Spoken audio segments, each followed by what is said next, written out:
কোথায় গেলে? খেতে আসো জলদি। বানাচ্ছ কি? খাবো যে। আরে দেখে নাও, তোমারই কিছু ফেভারিট। কি বানাচ্ছ? ফেভারিট ফেভারিট বলে তো কিছু কিছু বানিয়ে রেখে দাও। আরে বাবা দেখে তো যাও, ইলিশ আর বেগুনের তালমেল মিলিয়ে বানাচ্ছি এক ঝোল।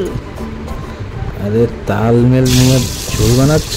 বাহ বাহ, বানাও বানাও। ইলিশ মাছ, সুস্বাদু। আচ্ছা বলো তো, ইলিশ মাছ আনলেই তুমি খালি কেন বলো যে বেগুন দিয়ে ঝোল বানাও? আর কিছু কি তোমার ভালো লাগে না? শুধু এটাই বলো যে। সবই ভালো লাগে। প্রায় প্রায় পাতুরি বলো, ভাপা বলো, আহা কি সুস্বাদু। কিন্তু কথাটা হলো বানাতে পারতে জানতে হবে তো। যতটুক পারো ওটাই ঠিক করে আগে করে নাও।